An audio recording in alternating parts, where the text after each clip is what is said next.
शुरू करती हूँ अल्लाह के बाबरकत नाम से जो इंतहाई आली रुतबा और बहुत जलीलुल कदर है।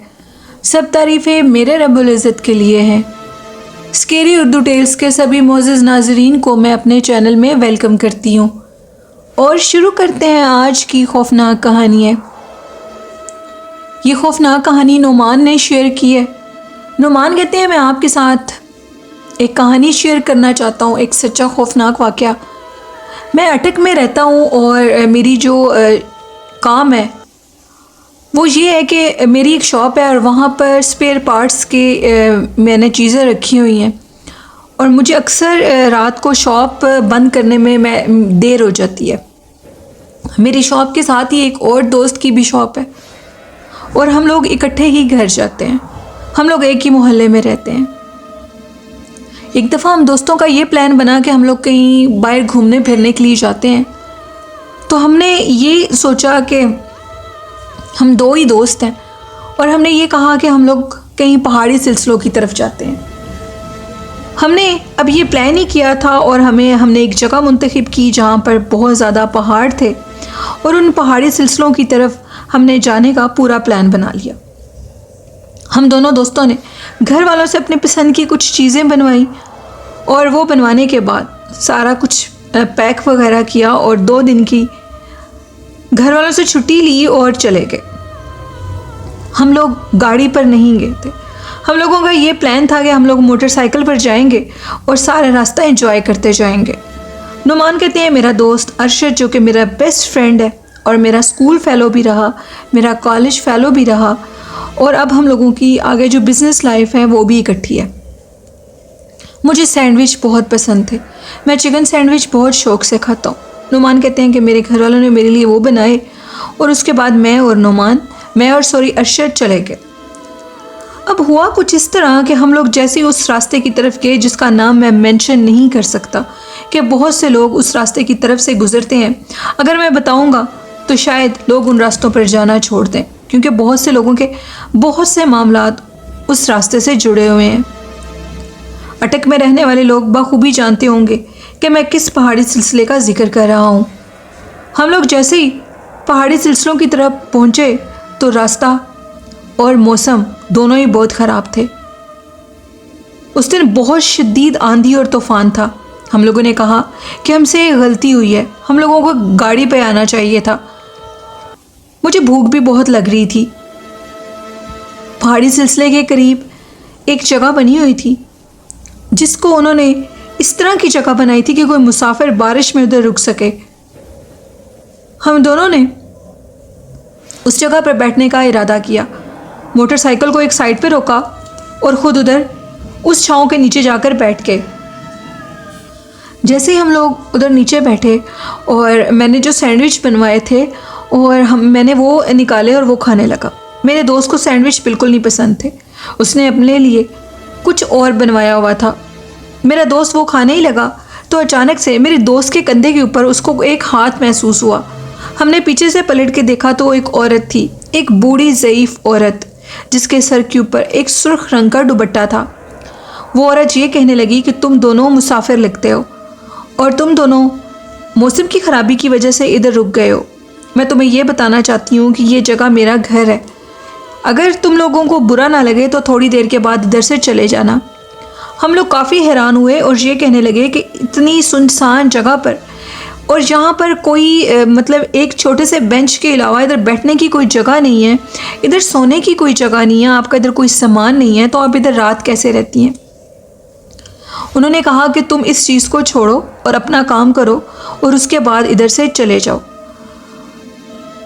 अरशद मेरे दोस्त ने कहा कि नुमान, तुम्हें बहस करने की ज़रूरत नहीं है, हम लोग खाना खाकर फ़ौरन इधर से चले जाएंगे। और उसने ये कहा कि माँ जी, अगर आप कहती हैं तो हम अभी ही चले जाते हैं। ये लफ्ज़ सुनने के बाद उस माँ जी का गुस्सा थोड़ा ठंडा हुआ और वो ये कहने लगी, अच्छा बेटा, तुमने बड़े अच्छे से मेरी बात का जवाब दिया।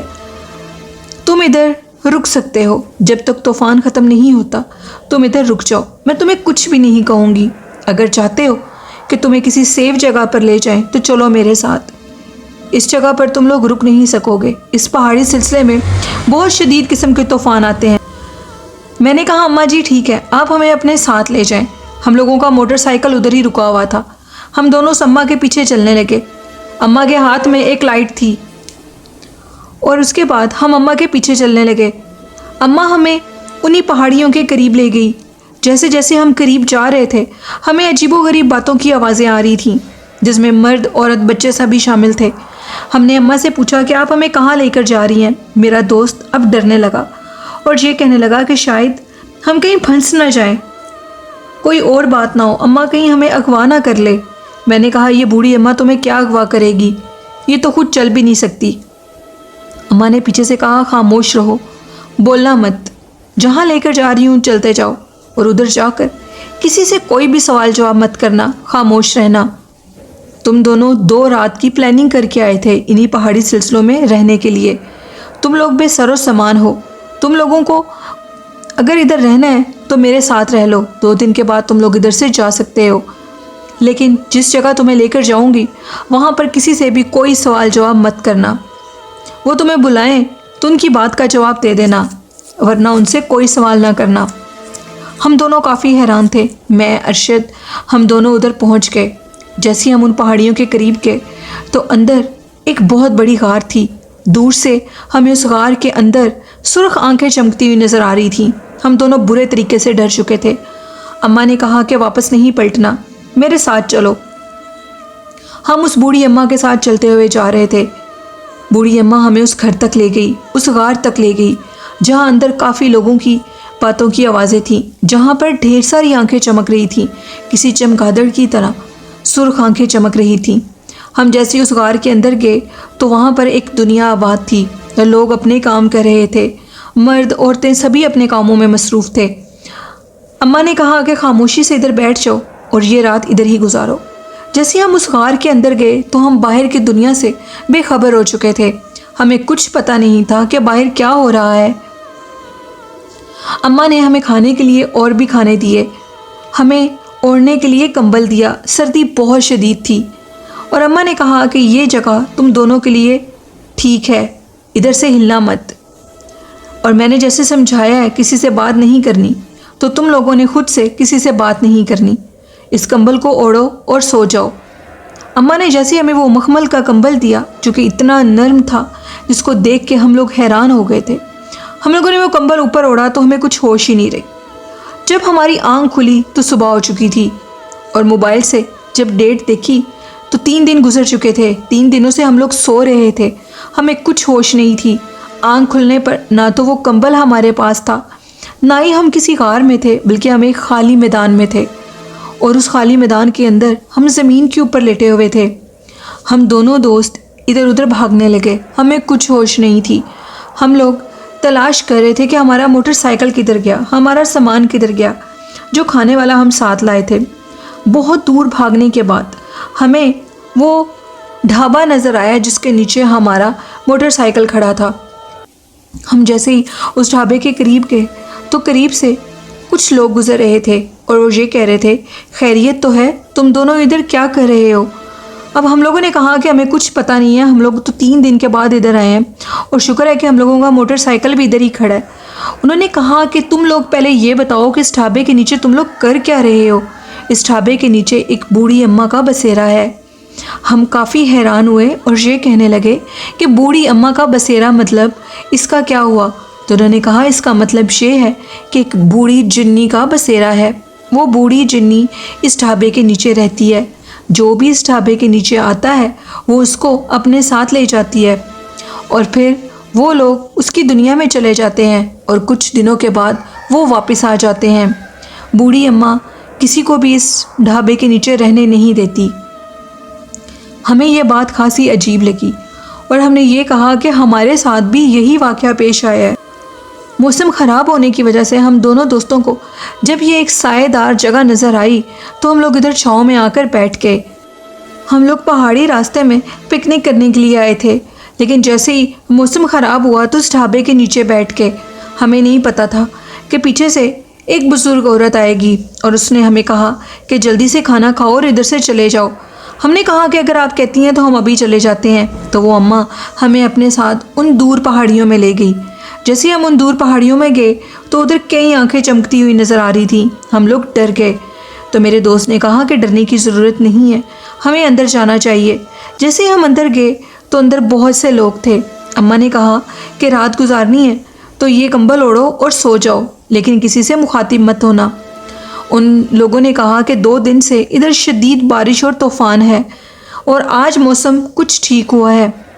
उस लड़के ने कहा, यानी मेरे दोस्त अरशद ने कहा कि जब हमारी आंख खुली तो हम एक खाली मैदान में थे। ये मंजर देखकर हम लोग डर गए और भागते हुए इधर आए। उन्होंने कहा कि तुम्हारी किस्मत अच्छी थी, क्योंकि अगर तुम उस अम्मा से ज़्यादा हेर हुज्जत करते तो शायद तुम वापस कभी ना आते। बहुत से लोगों की इधर से लाश मिल चुकी है, अब जितनी जल्दी होता है इधर से निकल जाओ। नुमान कहते हैं कि उसके बाद हम दोनों दोस्त कभी भी इस तरह पिकनिक के लिए नहीं गए, कभी पहाड़ी रास्ते क्या सुनसान रास्तों की तरफ भी नहीं गए। हमें बहुत डर लगता है।